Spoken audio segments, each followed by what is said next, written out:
Hey friends, kind of a nice day out here, so I'd kind of like to take a little walk. And we're going to start on Wednesday, the beginning of chapter 6 of John. John chapter 6 is interesting because it deals with Jesus being the bread of life. And it starts, the first point I guess you try to make is that Jesus is going to cross the Sea of Tiberias. Of course, it's called the Sea of Galilee, and Romans called it the Sea of Tiberias after their second emperor that they made. So we're going to look at this as Jesus crosses over to really reach out to what I believe the Jewish people called a frontier. Out there were the Gadareans, the pagans, those that didn't believe in Judaism, didn't believe in Moses and all. So he's always reaching out. That's an interesting part that I think we should take note of. It's moving out of the comfort zone, moving out of the comfortable place. You get this from the Christian perspective of fasting, prayer, but also of moving out and away from the world's acceptance, because the Bible says that he was despised and rejected. He's separating himself from the world, going to this high mountain with his disciples. Those disciples really had to be some kind of outsiders who walked with Jesus, because Jesus wasn't really accepted by the establishment. So they themselves had to be outside of the comfort zone, outside of the norm. So he's always reaching out. That's an interesting part that I think we should take note of. That Christ is always reaching out to those that are poor, that will eventually be filled.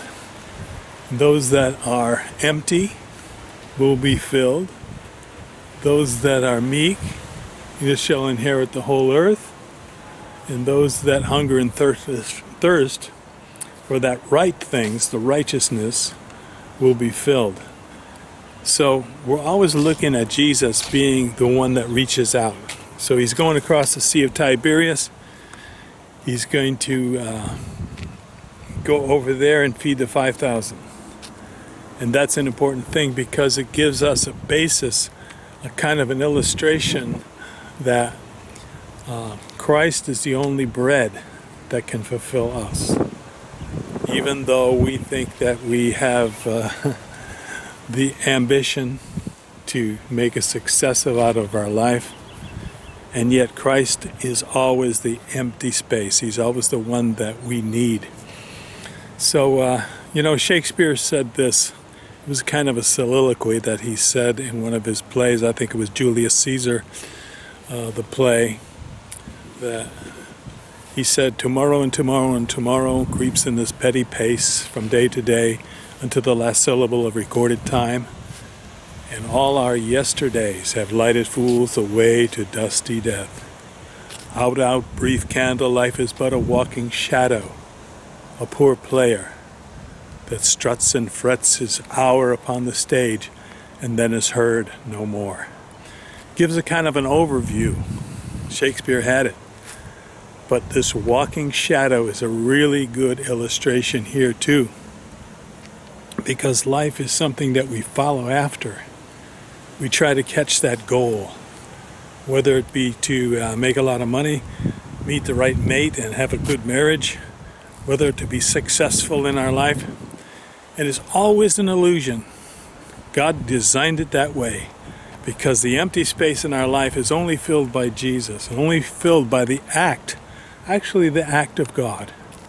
So one of the things we do is try to bring out these points, and we bring them out in an open air declaration, confession, or preaching, if you will, to the populace, either on the street or in Lahea or in any ministry that we can. Because this truth, that life is but a walking shadow,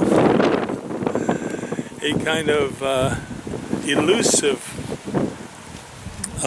dream that we have is always something that is non-concrete, and yet the Lord himself is the one who is concrete in our life. The one that we don't think is going to affect us the most is the missing piece, the stone that the builders rejected, the one that we just don't know what to do with. See, they had this building and they didn't know what to do with this stone. But you know what? God will always find a way. He'll always find a way to give us the fulfillment that we need in life. You know, life is but a walking shadow, a poor player. Amen.